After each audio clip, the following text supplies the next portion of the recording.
Our last speaker of the evening is somebody that you are actually quite familiar with, and that is because it is our very own host, Stina Dias. Yes.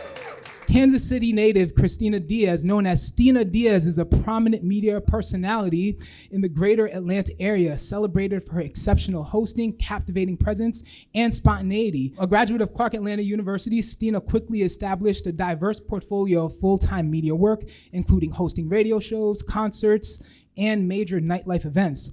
Her well-honed skills in crowd management and audience engagement have solidified her reputation as a top-tier host in the entertainment industry.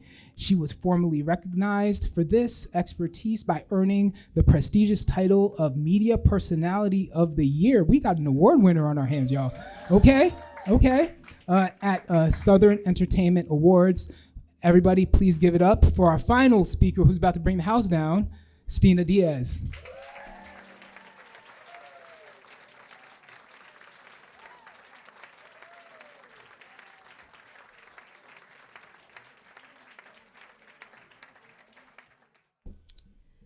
Tonight in New York City, I want to talk about sight. Not the kind that just uses eyes, but kind that uses backbone. The kind that looks at a closed door and still sees a hallway. The theme is seeing is believing, and I'm here as proof that when you learn to see, your life learns to become. I was born in Kansas City in 1995. I was 14 when I lost my father, and I grew up with grief sitting in my front row of my life. I've experienced more loss than a kid should have to carry. I have lost almost everyone you can imagine outside of my mother. So for a long time, I thought the world was teaching me endings. What I did not realize, it was also teaching me sight. Because when you walk through rooms where people you love don't walk out, you learn to look for what you cannot see yet. You learn to see and feel for the shape of hope in the dark. Socrates said, "The unexamined life is not worth living." I took that personally. Because when loss visits you early and often, you can either numb out or you can examine everything. I chose to examine. I learned to ask myself the hard questions. What is still here? What is still mine to carry? What is mine to put down? What story am I telling with my decisions? This is how Live Fast, Die Pretty was born in me. Not as something reckless, but as a promise to live with urgency and intention. Put beauty on the timeline. Make the moment count.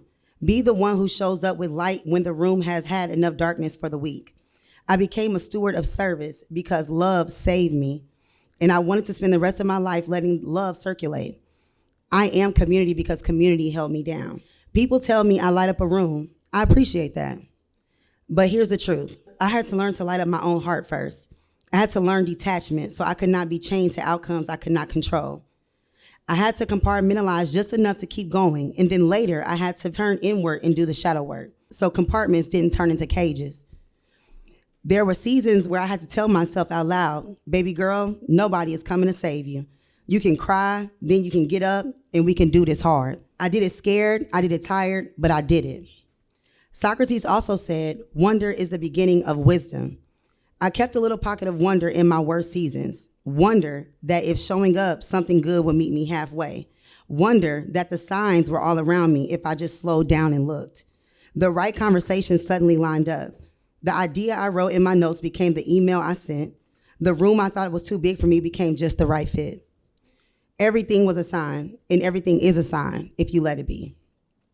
New York understands signs. A train number is a promise.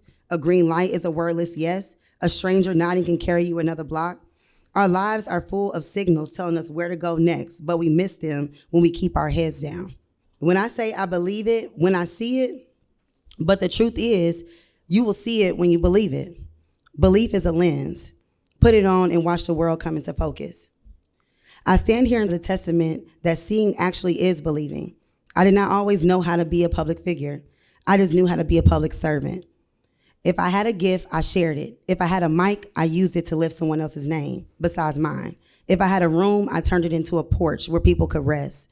My ideas had turned into verbs: host, build, call, pitch, pray, edit, show up, repeat. Your ideas are not your legacy until they move. Verbs make futures. There were nights where I could not see the next step, so I became the step for someone else. I became the example. Not a perfect person, but a persistent one. Not someone who had it easy, but someone who made it through. I learned to stop taking my life lightly because life was not taking me lightly. If you float, life will throw you. If you anchor, life will still storm. You will not drift away from yourself. Do not take your life lightly. Treat it like it matters because it does.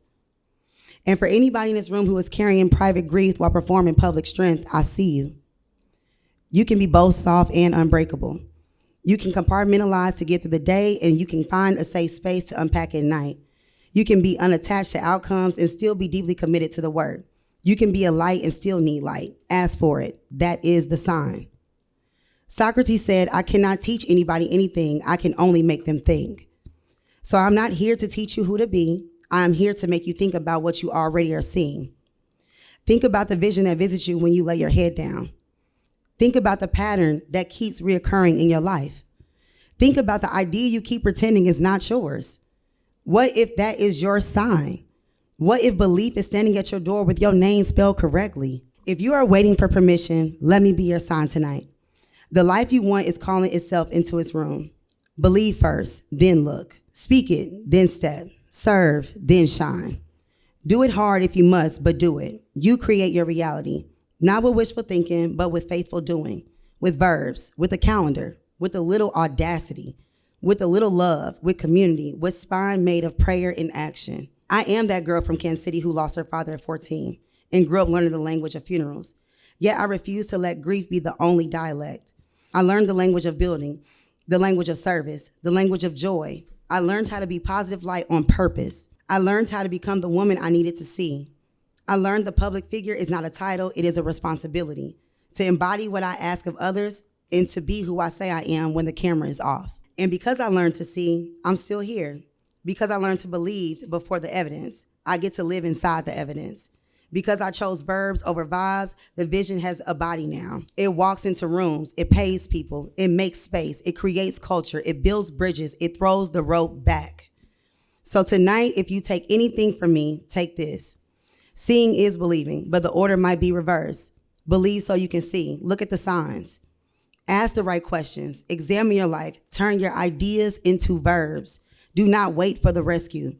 Do it hard. Serve something bigger than you, and let the service polish you until you shine from the inside. And when the world asks, how did you get here? You can tell the truth. I saw it. So I believed it. I believed it, so I became it. And now that I'm here, I will be the sign for somebody else.